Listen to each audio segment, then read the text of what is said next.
आज पाकिस्तान भर के 18 हलकों में ज़िमनी इंतखाबात हो रहे हैं। इमरान खान ने इंतहाई अहम पैगाम जारी कर दिया और ये कहा है कि जो गलती हमने 8 फरवरी को की थी, किसी भी सूरत आज वो गलती नहीं करनी। 3 चीज़ें इमरान खान ने बताई हैं। पहले नंबर पर उन्होंने कहा कि भाई अपने घरों से निकलना है और निकल कर बड़ी तादाद के अंदर आप लोगों ने वोट डालना है। दूसरे नंबर पर उन्होंने कहा कि वोट डालने के बाद आपने अपने फॉर्म 45 की हिफाजत करनी है और उस वक्त तक पोलिंग स्टेशन नहीं छोड़ना जब तक आपको फॉर्म 45 मिल नहीं जाता। तीसरे नंबर पर इमरान खान ने कहा है सबसे अहम मरहला है कि फॉर्म 45 लेने के बाद आपने जाना है आरओ के ऑफिस और वहां पर आपने उस वक्त तक बैठे रहना है जब तक आपको फॉर्म 47 नोटिफिकेशन के साथ नहीं मिलता। जब तक आपको यह पता नहीं चलता कि फॉर्म 47 के ऊपर क्या नतीजा आया है, आपने आरओ का दफ्तर नहीं छोड़ना। यह इमरान खान ने बात की है। 4 हल्के नेशनल असेंबली के हैं, 12 हल्के पंजाब असेंबली के हैं और 2 हल्के खैबर पख्तूनख्वा की असेंबली के हैं। इमरान खान के जो हमायत याफ्ता उम्मीदवार हैं, ज्यादातर का इंतखाबी निशान घोड़ा है, सिर्फ 2 लोग हैं, एक का इंतखाबी निशान तख्ता स्याह है और एक का नलका है।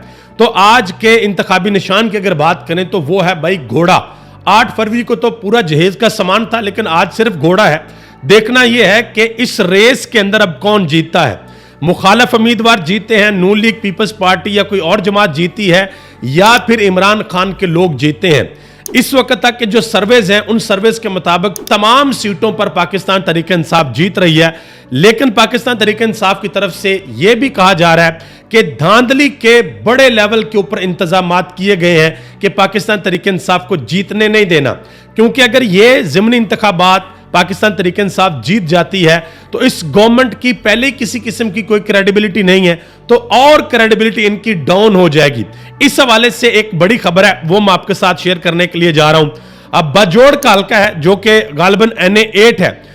गुल जफर खान जहां से पाकिस्तान तहरीक इंसाफ के हमायत याफ्ता उम्मीदवार हैं, वहां का जो पोलिंग अमला है उन्होंने शिकायत की है कि भाई हमारे पास लोग आए हैं और मुबैना तौर पर वो एजेंसीज के लोग हैं और उन्होंने आकर इंतखाबी इंतजामात जो है उनके अंदर मुदाखलत करने की कोशिश की है। और ये मामला अब पूरे मुल्क के अंदर ये पता चल चुका है और ये बड़े लेवल के ऊपर ये चीजें अब डिस्कस हो रही हैं कि भाई आखिर ऐसा क्यों ज़िमनी इलेक्शन के अंदर हो रहा है। इसी तरह मुराद सईद ने भी एक अहम पैगाम जारी किया है। उन्होंने कहा कि निशाना इमरान खान नहीं बल्कि हमारा मुस्तकबिल है, हमारी आज़ादी और हमारी उम्मीद है। उन्होंने कहा कि डट जाओ पाकिस्तानियों, वरना हमारी नस्लें हमारी शिकस्त की कीमत झुकाएंगी। अल्लाह आपका हामी नासिर हो। यह मुराद सईद ने एक पैगाम जारी किया है। इसके बाद मोहन सलाही ने एक बड़ा अहम ट्वीट किया है। उन्होंने कहा कि फॉर्म 45 ने इनकी इतनी मत मार दी है कि अब गुजरात का जो हल्का है PP 32, वहां के ज़िमनी इलेक्शन में इनका इरादा है कि 168 पोलिंग स्टेशनों में से 70 पोलिंग स्टेशनों का जो फॉर्म 45 है वो इन्होंने जारी ही नहीं करना, वो जाली बनाना है और बनाकर सबमिट करना है। मोहन सलाई ने कहा कि इंशाल्लाह इनकी कोई भी स्कीम कामयाब नहीं होगी। रऊफ हसन ने भी एक बड़ी अहम बात की है। उन्होंने कहा कि पिछले बहुत दिनों से ज़िमनी इलेक्शन के ऐलान के बाद हमारे तमाम वर्कर्स के घरों पर छापे मारे जा रहे हैं, मुख्तलिफ आरओ से खाली कागजात पर दस्तखत करवाए जा रहे हैं, नाम मानने वाले आरओस को पकड़कर टॉर्चर किया जा रहा है। ये वो बातें हैं जो पाकिस्तान तहरीक इंसाफ कर रही है। आज पता चलेगा कि भाई कौन जीत रहा है और कौन हार रहा है। इस वक्त लोग पोलिंग स्टेशन के ऊपर मौजूद हैं, वोट डाल रहे हैं। शाम 5 बजे ये काम रुक जाएगा, यानी कि पोलिंग का काम रुक जाएगा। उसके बाद फिर वोटों की गिनती होगी।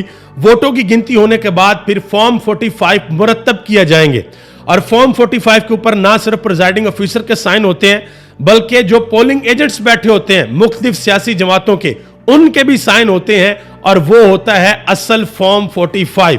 अभी तक भी ये हुकूमत जो डर रही है, जो खौफ है इनको, अपने कदम जमा कर कोई भी बात नहीं कर पा रही, तो उसका सबसे बड़ा जो फैक्टर है वो यही है कि फॉर्म 45 के ऊपर बहुत से लोग हैं जो हारे हुए हैं। ये लतीफ खोसा ने बात की है। उन्होंने कहा जी मेरी साद रफीक से बात हुई और साद रफीक ने कहा कि हमारे पल्ले कुछ भी नहीं है। अब इस बात का क्या मतलब है?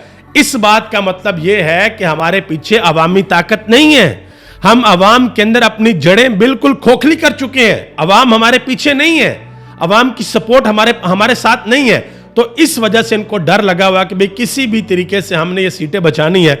और एक और खबर आखिर में आपके साथ शेयर कर दूं, ये बातें हो रही हैं कि भाई जैसे ही ये ज़िमनी इलेक्शन होगा उसके बाद एक एक्सटेंशन के बारे में हुकूमत पाकिस्तान गौर फिक्र कर रही है और उसके लिए फिर पार्लियामेंट के अंदर कानून साजी की जाएगी और वो एक्सटेंशन है हमारे ऑनरेबल चीफ जस्टिस काजी फायज ईसा साहब की।